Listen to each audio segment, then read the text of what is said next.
1장. 죽은 사람의 번호. 당신의 휴대폰에 죽은 사람의 전화가 걸려온다면 58세 윤희는 그날 밤을 평생 잊을 수 없었다. 퇴근 후 집으로 돌아가는 버스 안.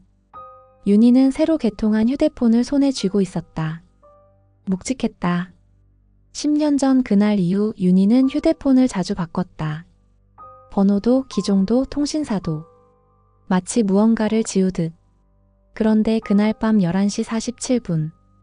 따르릉. 따르릉. 낯선 번호였다. 윤희는 받지 않았다. 요즘 세상에 모르는 전화를 받는 사람이 어디 있나? 보이스피싱일 게 뻔했다. 하지만 전화는 멈추지 않았다. 따르릉. 따르릉. 따르릉. 한 번, 두 번, 세 번. 밤새도록 같은 번호가 울렸다. 새벽 2시. 윤희는 결국 전화를 받았다. 여보세요? 엄마 맞죠? 윤희의 손이 멈췄다. 목소리가 들렸다. 여자. 젊은 여자. 애절하면서도 익숙한 목소리. 누구세요? 윤희는 떨리는 목소리로 대답했다. 왜 전화를 안 받아요? 엄마, 나예요. 윤희의 심장이 쿵쾅거렸다. 장난 전화 그만하세요. 윤희는 전화를 끊었다. 손이 떨렸다. 그런데 그 순간 삐. 문자 알림. 화면에 떠오른 이름. 발신 지수. 윤희의 입술이 바짝 말랐다. 지수. 그 이름은 10년 전 세상을 떠난 자신의 딸이었다. 문자 내용은 단 한 줄. 엄마, 나 기억났어. 윤희는 휴대폰을 던졌다. 바닥에 떨어진 휴대폰 화면이 깜빡였다. 하지만 전화는 다시 울렸다. 따르릉. 따르릉. 이번엔 진동도 함께였다. 바닥에서 덜컹거리는 휴대폰. 윤희는 벽에 등을 기댄 채 숨을 몰아쉬었다. 안 돼. 안 돼. 하지만 그녀는 알고 있었다. 죽은 사람은 전화를 걸지 않는다. 하지만 살아있는 죄는 전화를 건다. 그날 밤 윤희는 잠들지 못했다. 2장. 장례식장 그리고 비밀. 윤희는 10년 전 그날을 떠올렸다. 딸 지수의 장례식장. 하얀 국화향기가 코를 찔렀다. 조문객들은 눈물을 흘렸지만 윤희는 울지 않았다. 아니, 울 수 없었다. 그녀의 머릿속엔 단 하나의 생각만 맴돌았다. 딸의 휴대폰을 없애야 해. 장례식이 끝난 후 윤희는 지수의 유품 상자를 뒤졌다. 그 안에는 지수의 휴대폰이 있었다. 남편 정민은 폐기하자고 했다. 하지만 윤희는 몰래 그 휴대폰을 숨겼다. 왜? 그 안에 무언가 있었기 때문이다. 밤. 윤희는 지수의 휴대폰을 켰다. 잠금 번호는 지수의 생일이었다.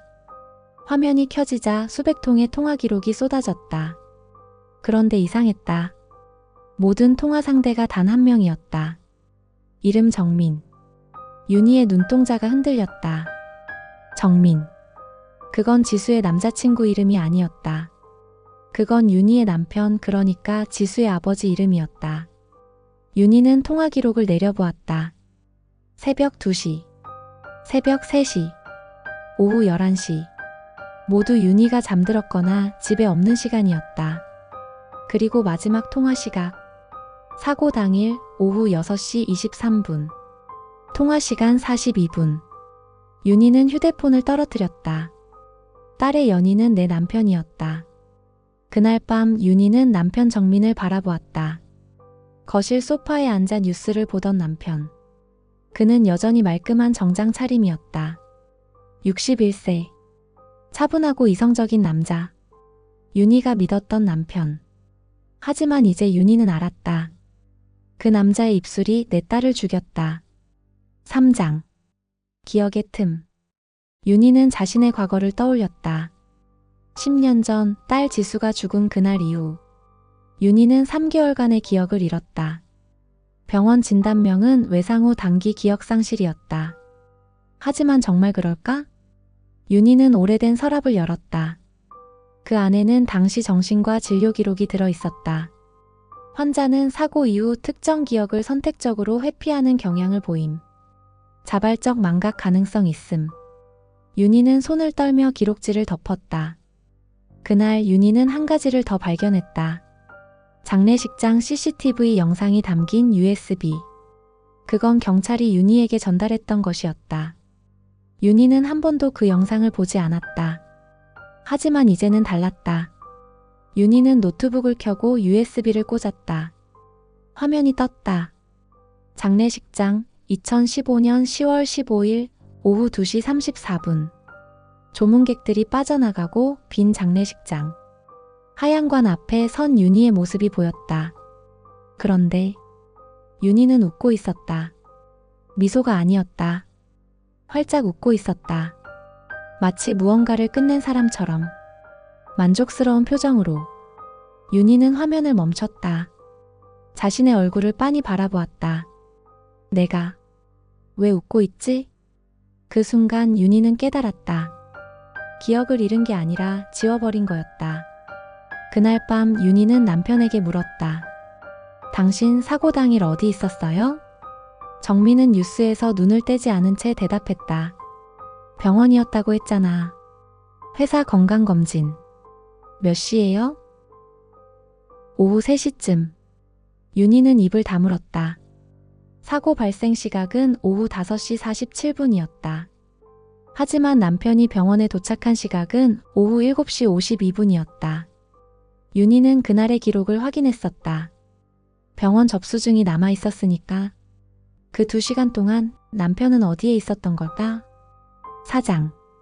남편의 일기장. 윤희는 남편이 서재로 들어갔다. 정민은 매일 아침 일찍 출근했다. 집엔 윤희 혼자였다. 윤희는 책상 서랍을 열었다. 서류, 영수증, 그리고 낡은 수첩 하나. 정민의 일기장이었다. 윤희는 떨리는 손으로 페이지를 넘겼다. 2015년 10월 14일. 사고 전날의 기록이었다. 오늘 지수가 울었다. 자기가 누구의 딸인지 알았다고. 윤희의 일기를 읽었다고. 윤희의 심장이 쿵쾅거렸다.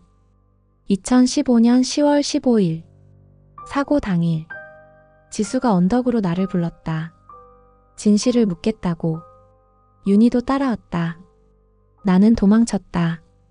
그리고 그날 밤 윤희의 피가 묻은 칼을 봤다. 윤희는 일기장을 떨어뜨렸다. 칼? 무슨 칼? 그날 지수는 언덕에서 추락사했다. 경찰 조사 결과는 사고사였다. 칼 같은 건 없었다. 하지만 남편의 일기엔 분명히 적혀 있었다. 윤희의 피가 묻은 칼. 윤희는 자신의 손을 내려다보았다. 오른손 손바닥. 10년 전부터 있던 가느다란 흉터. 이게. 그때 윤희는 숨을 멈췄다. 내가 뭘 한 거지? 내가 무슨 짓을 한 거야? 그날 밤 윤희는 남편에게 물었다. 당신 그날 언덕에 있었어요? 정민은 와인잔을 내려놓으며 말했다. 무슨 소리야? 난 병원에 있었다고. 거짓말 마요. 일기장 다 봤어요. 정민의 얼굴이 굳었다. 그걸 왜 봐? 대답해요. 왜 도망쳤어요? 왜 나한테 말 안 했어요? 정민은 윤희를 빤히 쳐다보았다. 그리고 차갑게 말했다. 당신이 밀었으니까. 윤희의 입술이 파르르 떨렸다. 뭐라고요? 당신이 지수를 밀었어. 언덕 위에서. 윤희는 뒤로 물러섰다. 아니야. 아니야. 당신은 기억을 지운 거야, 윤희. 스스로.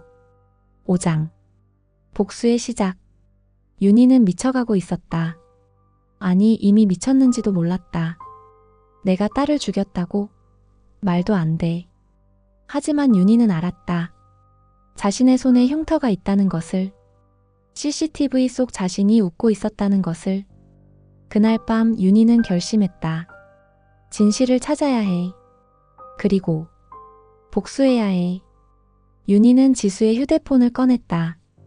10년 전 윤희가 몰래 보관했던 그 휴대폰. 번호는 여전히 살아있었다. 정민 명의로. 윤희는 그 번호를 자신의 명의로 다시 개통했다.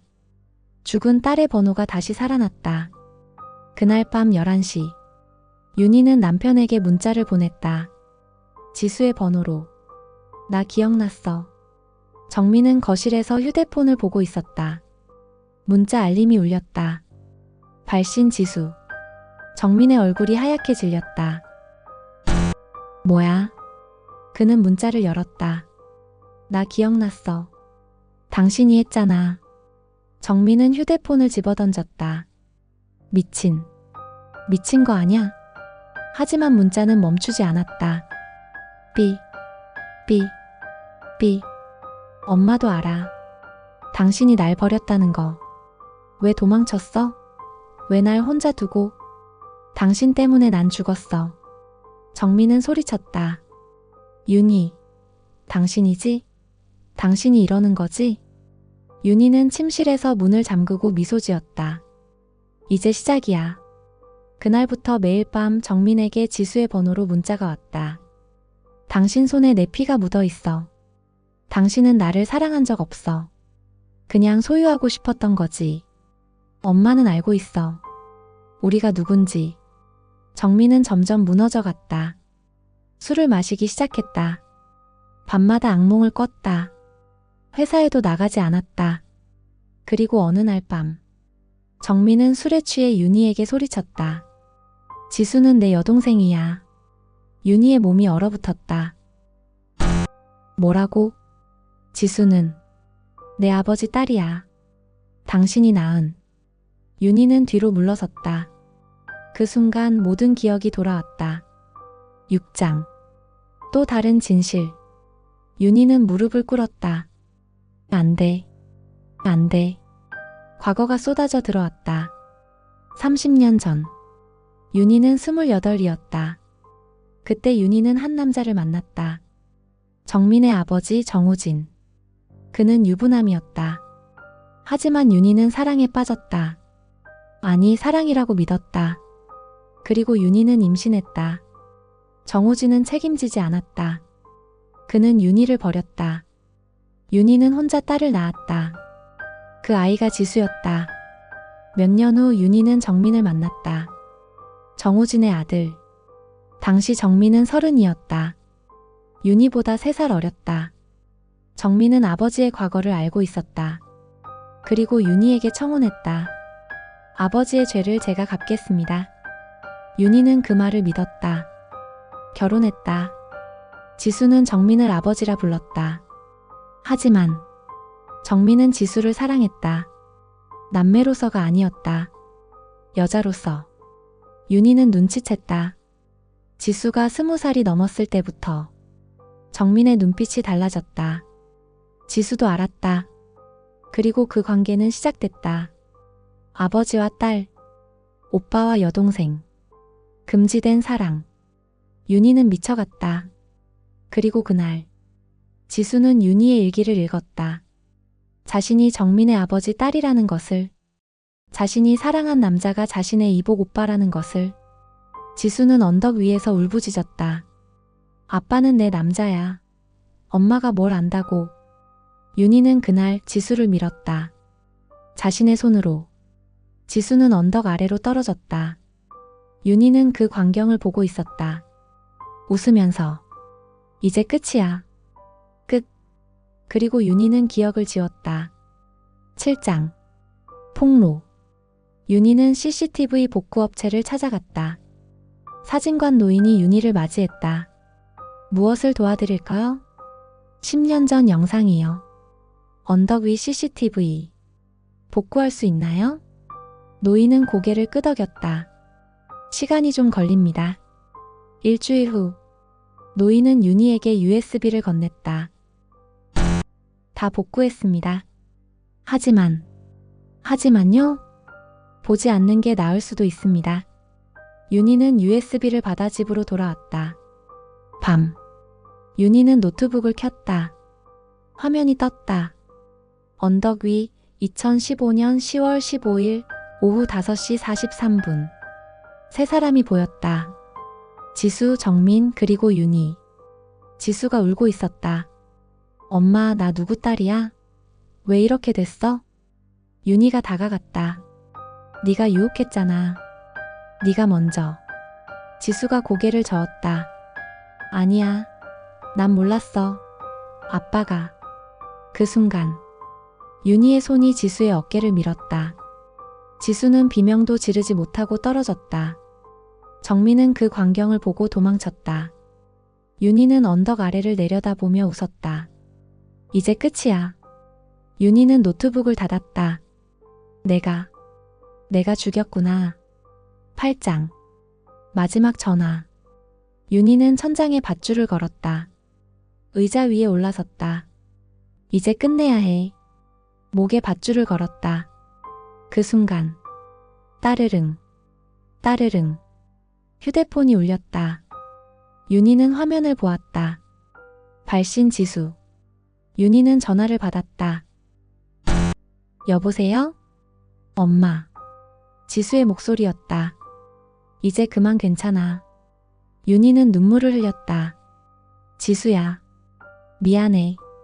엄마 나도 미안해. 엄마를 힘들게 해서. 윤희는 울음을 터뜨렸다. 내가 너를 죽였어. 알아. 하지만 이제 괜찮아. 엄마 이제 쉬어. 윤희는 의자를 걷어찼다. 밧줄이 조였다. 그리고 모든 게 멈췄다. 다음 날 아침. 정민이 집에 돌아왔다. 거실 천장에 윤희가 매달려 있었다. 정민은 비명을 지르며 윤희를 내렸다. 바닥에 떨어진 윤희의 휴대폰. 정민은 떨리는 손으로 휴대폰을 집어들었다. 통화 기록을 확인했다. 어제 오후 11시 52분. 발신 윤희 지수 번호. 정민은 얼어붙었다. 전화를 건 건 윤희였어.